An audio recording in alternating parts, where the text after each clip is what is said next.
Hey, what's up, everybody? Welcome to another Free Real Estate Advice Friday. This is episode number 43. I have my window open here in the office, so hopefully the highway noise isn't too loud. I'm right near 78. But wanted to talk about a few things, probably pretty brief since I'm on so late today. Hopefully I catch a few of you getting off work. And as always, if you have any questions or anything, please just go ahead and post them in the comments. If you're on, I believe it's only on Facebook. The software that I use, StreamYard, will probably ask you to just confirm your identity. It's very quick. So please go ahead and do that so I can see who you are. As a reminder, I cannot see who's watching because we are broadcasting to many places simultaneously, but please feel free to leave a comment in there and ask me any questions that you want about real estate. So hope everyone's doing good. It's a Friday. Been a busy week. I'm going to close my office door here.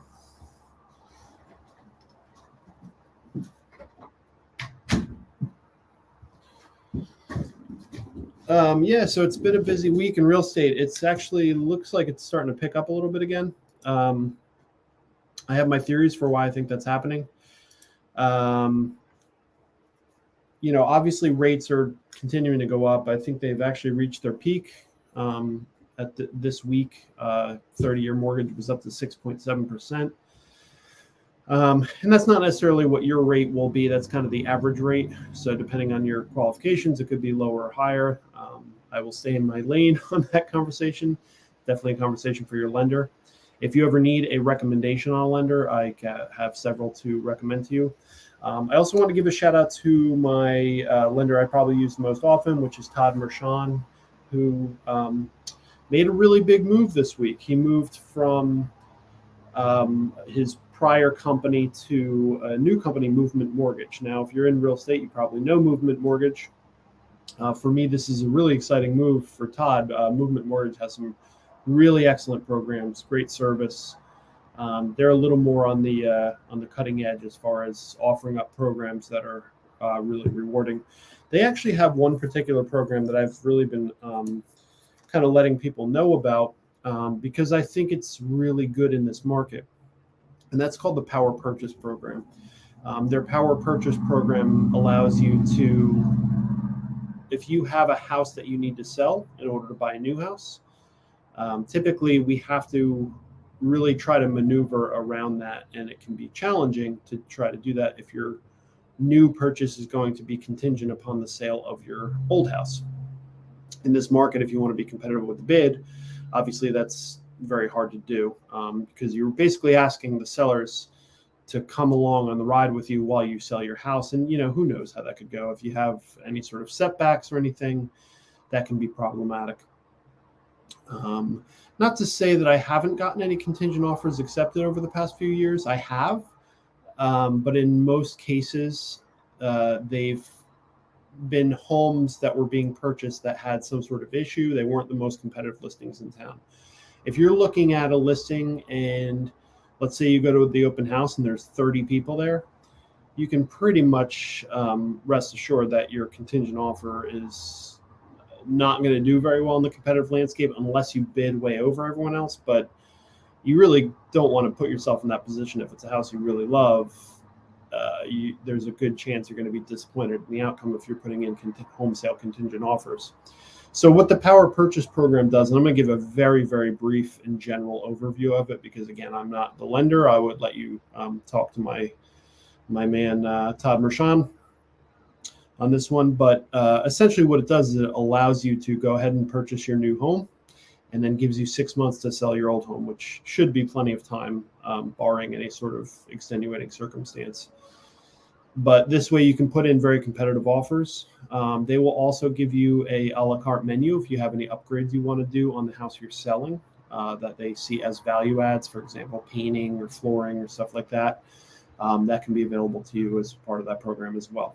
There are obviously fees in this program, but I mean, in considering that this program could literally be the thing that can allow you to do the very thing that you're trying to do, those fees, rolled into a 30-year mortgage are definitely something to consider. It's a strategic move for sure. It's not the cheapest move, but it is a move that would otherwise, um, prevent you from missing out on an opportunity.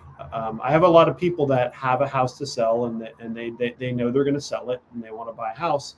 But the next thing they know, they see a house that they really love. It's the perfect house, and they have to have it. But we have this issue of they have to sell their house first, and very often, just the timing is not. We're not able to line up the timing to get the house that they just saw, and that happens so much. I mean, even just getting a pre-approval. So many clients reach out to me. They're looking at houses. I start sending them emails and putting houses in front of them. And in the beginning, they're thinking, yeah, we're just casually looking. And then the next thing you know, they see the perfect house, and they are not able to get it because they delayed on getting the pre-approval. Now you can get a pre-approval in like 24 hours. That's usually not a problem, but that is assuming that you have all of your paperwork in order and you can quickly upload it, as well as there's no additional questions from the lender. So I wouldn't count on 24 hours, but in a pinch, we can almost always get you done that quickly if you're organized and you have everything available to you. So that power purchase program through Movement Mortgage and my lender, Todd Mershon, is really a great program. I would just encourage you to talk to Todd about it. And if you think that's something that might interest you, let me know. It is a relatively new program. I have sent it to a bunch of clients recently. And, this is the kind of thing that had come out a few years ago. It takes these things a while to get approved and everything and be available to us. But if it had come out a few years ago, it would have been a huge impact. We do also have another program with Movement Mortgage where you can essentially become a cash buyer even though you're going to have a mortgage. That is another thing that is kind of a unique program available through Movement Mortgage. I will see if I can get Todd to come on to one of these in the future and talk through some of these programs, because I really think they are good programs. And, the local banks aren't as proactive in coming up with creative programs to solve issues for buyers, whereas Movement Mortgage really is a mortgage company first and foremost. And they do have a lot of these programs. So if you have a unique situation, then just give me a call and I'll be happy to put you in touch with them. But they are really fantastic. I had a closing this week with Todd on a very difficult closing that just had a lot of extended negotiations. We had a little bit of a difficult seller, and there were some issues with the home that needed to be addressed. The seller was being a little unreasonable with how we were going to address them. And throughout the process, Todd needed to be kept in the loop because, we had to, rate locks are big these days. If you lock a rate that's somewhat decent, we all know rates have been going up. So if you lock your rate and it expires, you're going to, default back to whatever the going rate is today. As I said, it just hit its peak. It's at 6.7% now. So if someone locked in a rate, 2 months ago, then more likely a month ago, they don't want to lose that. So a lot of times when we have these closings that get extended, that's obviously no fault of the buyer. So we have to be very in tune with our lenders to make sure that we get that rate lock extended and that they can move forward at their old rate that they locked in. There are sometimes fees associated with that, but again, I'll let the lender speak to that. But just having good partners on all sides in a transaction like that, where it's very difficult and there's a lot of ins and outs and extended negotiations and challenges and stuff like that, having a good attorney, a good lender, a good realtor, and everyone else you hit along the way, definitely an inspector and everything else, it's huge, because when things start getting difficult, you want those people that are experienced and understand how to negotiate and understand how to draw a line in the sand. And this is definitely one of those transactions. And quite a lot of stories would come out of this. It's funny because I actually I meant to ask my broker this week, but I forgot to. But I have a ton. I was talking last week about becoming a realtor, if anyone's interested in that. And it's a conversation I revisited. I have a YouTube video on it as well if you want to dig a little deeper into that subject. But I think my YouTube channel is linked in the description. If it's not, just Google it. You can find me very easily on YouTube. And these videos are all there as well if you want to watch past episodes. But I wanted to ask my broker if it's possible that I can share some of the past stories, obviously leaving out names and addresses. But man, if you ever become a realtor, you will not be short on stories to tell people at, social gatherings and whatnot, because we just see the craziest stuff all the time. Everything from crazy homes and, bombed out homes that are foreclosures that need, hundreds of thousands of dollars worth of work. I've toured places with indoor gymnasiums and, fallen apart. I've been in houses I really didn't even want to go into, infested with animals, and crazy deals, crazy negotiations, crazy sellers, crazy buyers, people that get upset with their agent for no reason.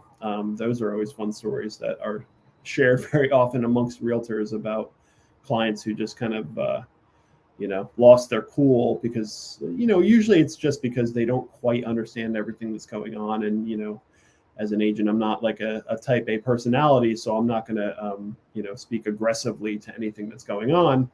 But a lot of times there's so many moving parts in a transaction once you get underway, and certain things are just out of our control.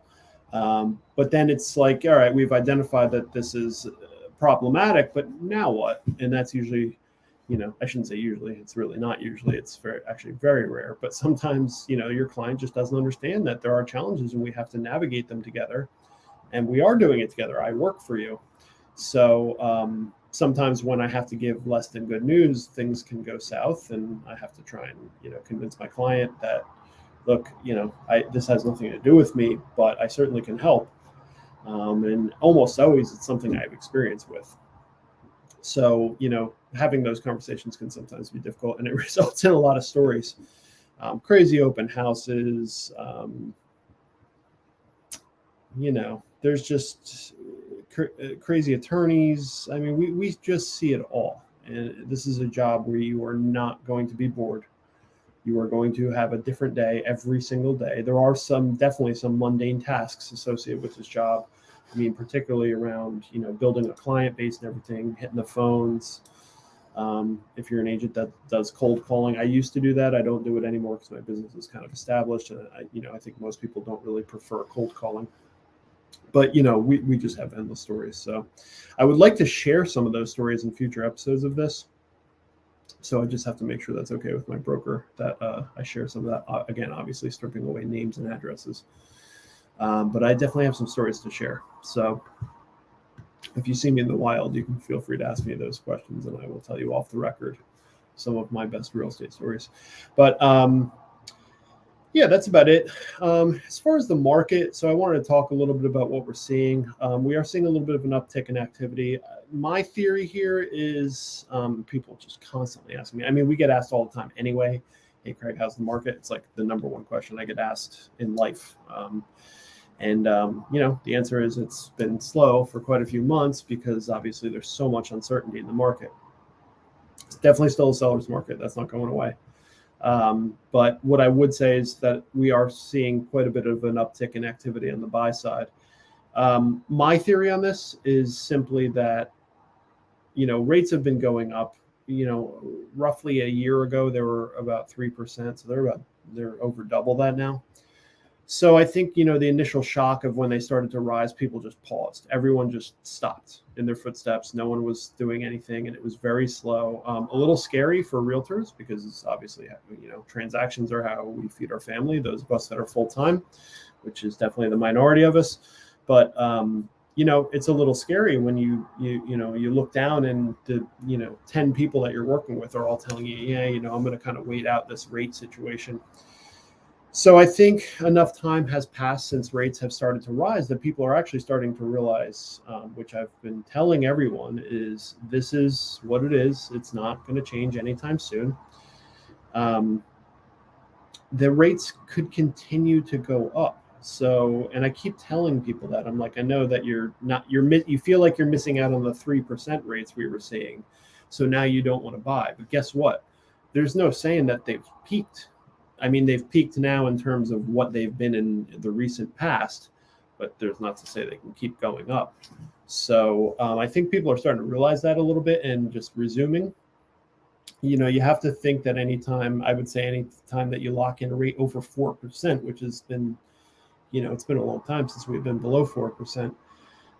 You just have to, you do what you have to do. And I think down the road, you consider doing a refi. And I think most people that have had 30-year mortgages are going to tell you that in the course of 30 years, you're almost definitely going to refinance.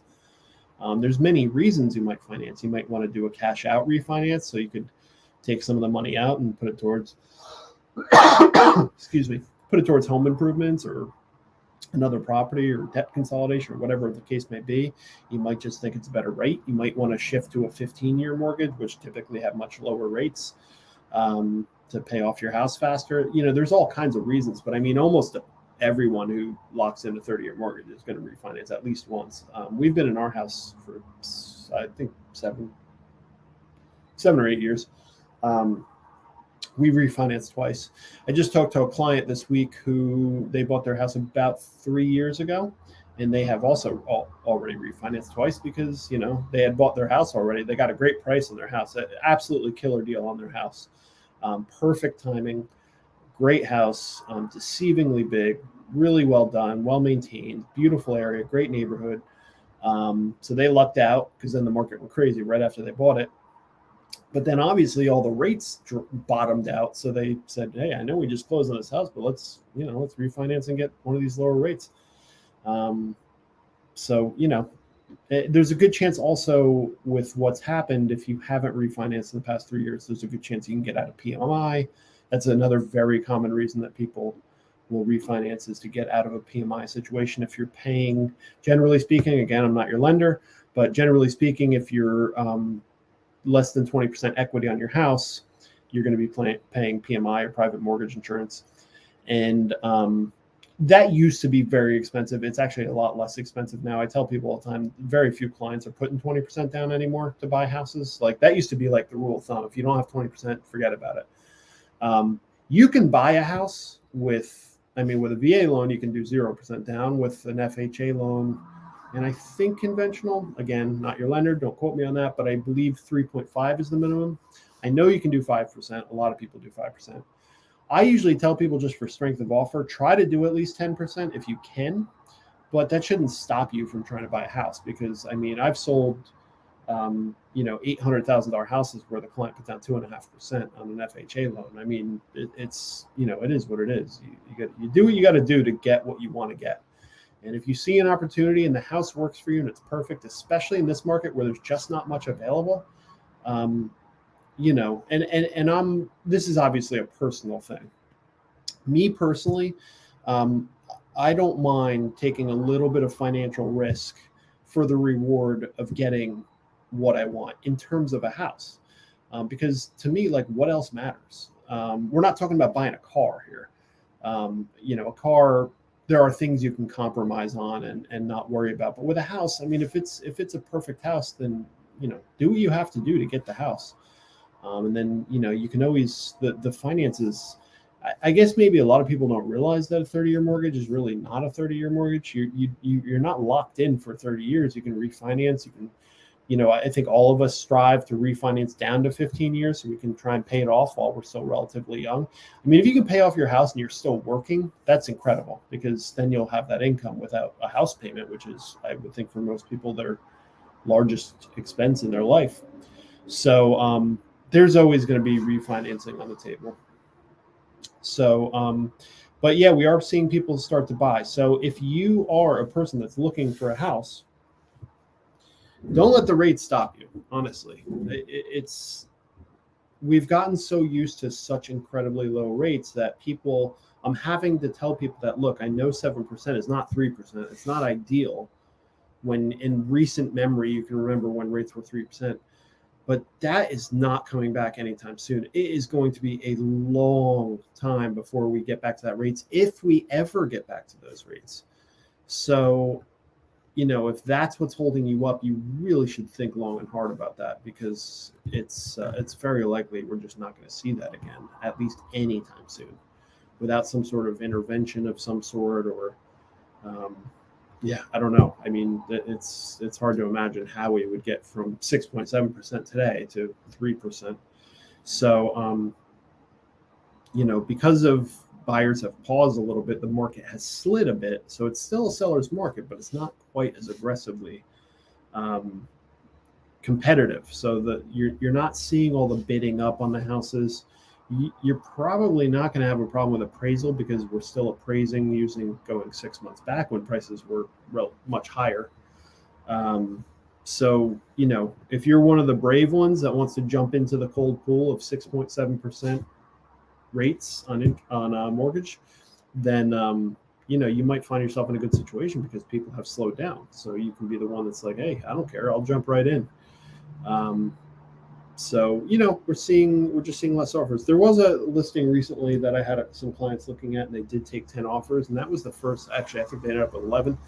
That was the first time I'd seen a listing with 11 offers in quite some time.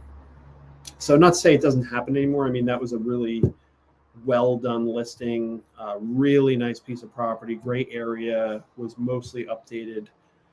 And, they did really well with that listing. So, if you're going to pick the nicest listing in town, it's still competitive for sure.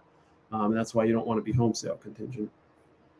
But if you're looking at things that are just kind of tweeners, especially if they've been on the market for a little while, say 3 weeks or more, then, you're not seeing the bidding and the multi-offer things that you were seeing over the past few years. But yeah, it's crazy. I mean, it's all relative. So, I've been doing this for almost 4 years now, and the market has shifted multiple times from balance to buyer to seller. It's always moving around. So, I mean, if you just need to buy a house, I mean, listen, I'm not saying you shouldn't be aware of what's happening with the market, but, it's all relative. I mean, if you have to do a thing, like, for example, you're upsizing because your house is too small. Your kids are getting bigger and your house is simply too small for your needs anymore, then you have to do it. I mean, could you hold out? Sure, but I don't know what you're holding out for because rates could continue to go up. And as I'm telling you, the market's a little quiet right now. So if you see that opportunity, get in on the quiet market instead of waiting for, a lot of people are kind of waiting until spring just to wait it out and say, oh, we'll worry about it in the spring. Listen, spring market's the most competitive market there is every year. It's a seasonal market. So if you see something before then, don't wait to get into the fray of the spring market when everyone's woken up and said, all right, well, rates are staying at 6 or 7%. And we got to buy anyway. So spring market's here, and let's get into it. I don't know that that's that great of a reward for waiting, and I don't see any sign. Obviously, if I knew the answer to this, I would be a very wealthy man. But I don't see any sign of rates going down significantly. So if it were me, I'm not buying a house anytime soon, as far as I know, at least a primary residence. If it were me, though, I would take this opportunity to say, things are quiet right now. See if we can sneak out a deal here before things get crazy again. If anyone remembers what it was like 2 years ago and you needed a house, I mean, you might be. I never had my clients have the same issue, but I mean, we had clients coming to us, me as a listing agent, because I was a lot more listing heavy then, that were saying, they had put in offers on 5 to 10 houses. I just talked to a good friend of mine. He's looking in Flemington area, and they're looking at houses. I saw him at a showing. They were looking at houses like right around 800,000, and he said they had put in 14 offers without getting a house. Now, I will say this. I would say this to that friend, but I didn't in this case. But he had a different realtor, and there's a reason behind that and everything. That's not something I get offended by. Look, I'm 42 years old. My friends are in their 40s. There are a lot of realtors. If they don't use me, it's fine. I know that everyone probably could rattle off 2 or 3 people they know that are realtors. So it's not something I get offended by if I run into someone and they're not using me. This is not really a friend I've kept in touch with or anything, just someone I knew from high school.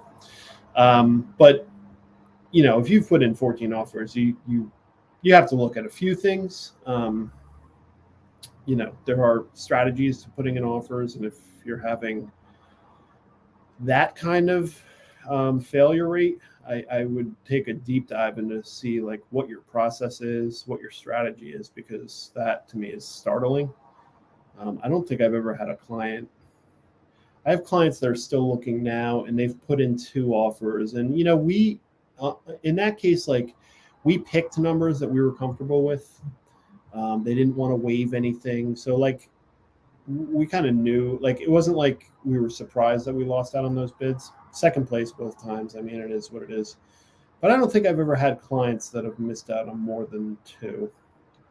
In other words, I've had clients that have gotten it on their 3rd try. One recently. But in those cases, I was in tune enough to know that that was an expected outcome because of various situations. Some of those houses ended up going for $1 million plus, and we were not trying to pay top dollar. I actually think about those listings all the time because they really did go for like outrageous numbers for Hunterdon County, and those types of numbers are numbers I wonder about when the market is kind of corrected for what's gone on in the past few years, if those numbers will hold when they go to sell the house. We're talking about houses that typically went for high 7s, maybe, that were going for $1 million plus. So that was really at the height of the craziness. What was very interesting about the market over the last few years is, for the longest time, it was the houses from like, starting at like 200,000 condos on up through about 500,000. So say 200 to 500,000, anything in that area of purchase, those listings were crazy. I mean, 25 offers on every single one. That was the peak. Then what happened more recently is above that price point got crazy. And I couldn't explain to you why that was. One theory would be is that those people all sold their previous homes, because usually people buying at that price point, it's their second home. It's not their first, usually. I mean, I'd say the vast majority of the time. So I think what happened a lot of times, people cashed out, made good money on their first house, and then had a lot of money to spend on the second house. And, they wanted to go big, and they had a lot more money than they thought they would. They could put down big down payments. They were okay with a sizable mortgage payment, and the bidding went up. But yeah, that was, over this summer, we were seeing a lot of that. The craziness kind of moved over to the higher price points. I'd say 650 and above. The bidding got crazy. And those are big numbers. So like, if you're like thinking to yourself, like, 20,000 over asking at 300,000, that's pretty legit. 20,000 over asking at 800,000, like that's not really a big deal. It's a nice offer, but I mean, it's not, 20,000 on top of 300,000 is almost 10%. 20,000 on top of 800,000 is what, 2.5%. So, it's not exactly going to move the needle to make an offer over 20,000 over on an $800,000 house. So, it was crazy. Those price points really went nuts, but we are seeing less of it. So, but that's pretty much it. I mean, this is really just an anecdotal update here on the market, but we definitely are seeing a little more buyer activity. People are getting active. I know you can hear that highway noise. Like I said, I'm right outside 78. So if, modified cars or motorcycles or trucks or anything, you can definitely hear it. But yeah, like I said, just anecdotal. What I would encourage everyone to do is I always encourage this, but certainly now, is just get your pre-approval squared away, even if you have no plans to use it. Because you just have it ready. There's really, they are going to run your credit, but it's, it's a minimal hit, and that hit goes away in like 3 months. I think it's like 3 points off your credit score, if that. But you have it. You're ready. You are a viable buyer. You are ready to go. And not only that, but you can get all your questions answered and get a little better understanding of, what's available to you and the programs, and start educating yourself. A lot of people just come to me too late, and I get people that I'm calling because they reached out to me. They said, we're really not thinking about doing anything for a year. I'm like, first of all, there's no saying you're going to wait a year. There's a very good chance you'll as you start looking at houses, you're gonna get the fever and want to move faster, and at least you'll be ready. You'll have an idea of like what your price point is. A lot of people look at houses for a long time without getting their pre-approval and then find out that they never would have qualified for those amounts, which is, you want to know that for sure, because maybe you don't want to make a move at that point once you find out that you don't qualify for what you thought you did. But also sometimes a lot of people qualify for a lot more than they thought they would, and they find out that the payments are reasonable. So, just get that pre-approval squared away. And again, if you need, help finding a lender, I have a lot that I work with. I definitely have one that I work with more than the others. But I'll be happy to, put you in touch with a lender. It takes some time to get a pre-approval too. If you're not like anxious to get it turned around in 24 hours, and you just want to get your stuff together, tax returns and pay stubs and all the stuff that they're going to need, then it's nice to, just be able to take your time. So, but that's pretty much it. Like I said, I'll keep it pretty brief today. I do have to go do a walkthrough at 6:00. So I will leave it at that. Thank you all for tuning in. Hope you're having a good Friday. Hope you have a great weekend. Hope you're enjoying this fall weather. It's cooled down quite a bit, which is nice. And hope you're all doing well. All right. See you next time. Take care.